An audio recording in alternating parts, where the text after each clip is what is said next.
Hi everyone, welcome back to Work It Out with Rafara. This video is a follow-up to the first one that we did on this topic, that is how to buy wholesale hair from China, Dubai, India and Vietnam. If you haven't already watched it, I highly recommend that you do so, because this entire video is focusing mainly on answering all the questions that you guys have been asking me since then. I'll also respond to some comments which I think may be helpful to other people. If you're in the business of selling human hair or simply buying for personal use, this video may be helpful either way. Before we get started, please don't forget to subscribe to the channel, as well as like, comment, subscribe, and share this video with anyone that you believe might actually benefit from it. Without further ado, let's get started.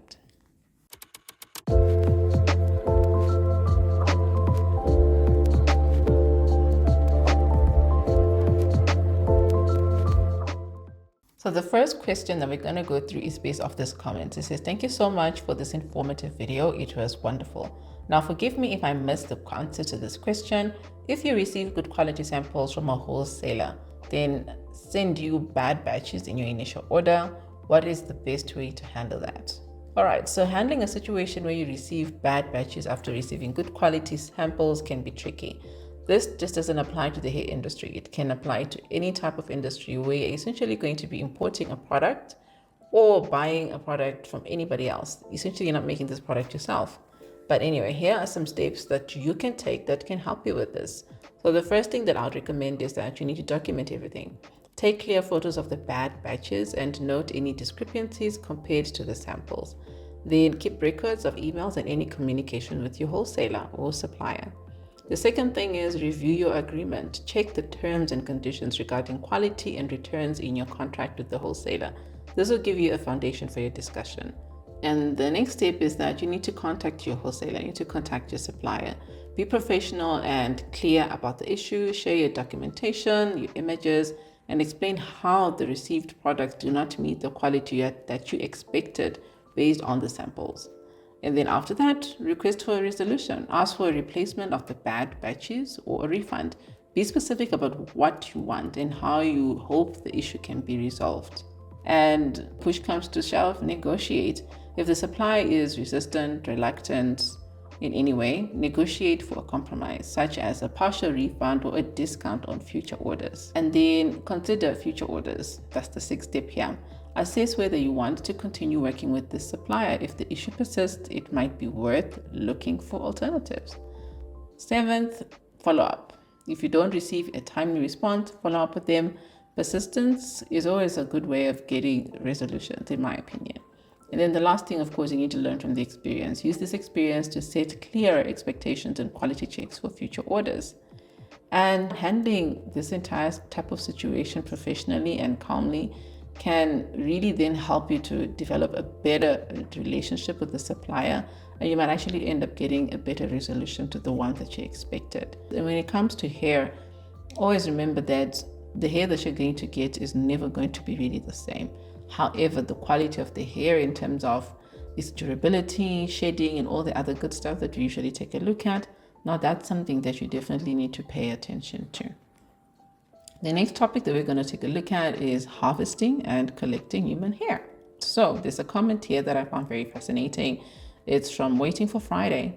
And they say, nobody anywhere can prove to me this hair isn't sacrificial hair or off a corpse. I'm done. It's synthetic only for me.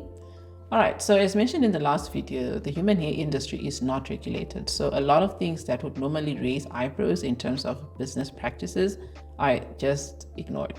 Many businesses that are selling human hair do not know where it's actually coming from. And frankly speaking, most of them don't care. Beyond just the origins of the hair, it's also important to understand how the hair is collected or harvested so that you can determine not only if it's good quality, but so that you can allow yourself to consider the ethical standards of your supplier so that you can assess if you want your business to be associated with them or not. So hair is harvested from different sources, and I'm just going to go through some of the major ones. So the first thing is hair is harvested from Hindu temples in India, right? So Indian hair is often collected from temple donations where individuals offer hair as a religious sacrifice. The donated hair is then auctioned by temples and processed by companies for resale. Second place or second source, ritual ceremonies. This is hair that is collected from people who are sacrificing their hair for rituals. You'll find that this is not particularly one of the largest sources of hair. So the third source of human hair is everyday people like you and me. Ordinary people who willingly sell their hair for money.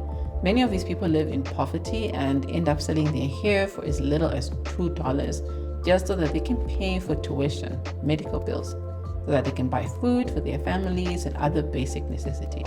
So resellers who buy this hair from these people then put up a markup of between 20 and 50% and then sell it to wholesale suppliers who end up treating it and using it to make bundles as well as wigs. The fourth source is charities. So hair that is willingly donated by individuals, especially to people who are suffering from cancer, so that they too can have a starting point once they're done with their treatment or during the course of their treatment. Another interesting hair source, hair theft. Yes, believe it or not, this is where thieves approach people on the street and cut their hair off. This has been a problem in different parts of the world where women with long hair are targeted because of their hair, and then people just literally walk up to them in the street at gunpoint or knife point, and then someone just comes and cuts off their hair. And the fifth source is unalived people. Whilst this practice is not the most common, it is still another source of hair, whether people are comfortable with it or not. Hair from people who are no longer with us is often obtained through mortuaries or funeral homes, sometimes with the family's permission, especially when it involves long, healthy, and untreated hair. In some cases, hair may be collected if the person explicitly requested it to be donated or sold after they're no longer with us. Sixth source, salon floors. This is hair collected from salon floors after customers come in for a snip. Seventh source, yes guys, believe it or not, drains. In places like salons or hotels, hair is often collected by professional cleaners or drain management services who extract it manually from drain taps or filters. It is then disinfected to kill bacteria and cleaned to remove product residue or any particles such as grass or thread. After that, the hair is then sorted according to length, color, and condition. Longer and healthier hair strands are usually obviously more valuable. As a small business owner, how the hair is sourced may not be a priority to you, but once your business becomes a big brand, you start getting both wanted and unwanted attention. Someone is going to want to hold you accountable. It's important to consider how your hair is being harvested so that you avoid any unnecessary backlash from your customers or legal penalties should this industry ever be regulated. The next topic is on super double drawn hair.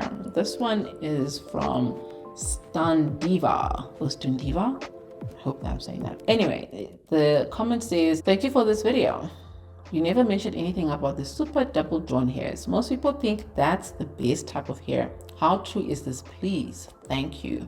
So yes, super double drawn human hair is considered to be of even higher quality than the normal double drawn hair because the hair goes through an additional process where even more short hairs are removed. This makes the hair bundle uniform in length and it has a nice consistent thickness from the top to the bottom. So in summary, single drawn hair gives you a more natural look. Double drawn hair gives you a thick, fuller look, if that's what you're going for. And then super double drawn hair gives you the extra volume. The next topic gradually would just be the vendor list. So we've got questions like, good morning, please, where is the vendor list? Please, where is the vendor list? All vendor lists are in the video description. All you have to do is click the link and download it onto your phone, laptop, or whatever device that you're using. So I typically avoid giving recommendations, even if I'm happy with the vendor, because my experience can be different from yours. When I share vendor list, half of the work has already been done for you, and the video provides information that can help you to filter out good and bad suppliers. If you are serious about starting a successful business, you need to put in the work and do your research and be ready to actually spend money to find good suppliers. We've come to the end of this video. I really hope that you find it helpful and informative.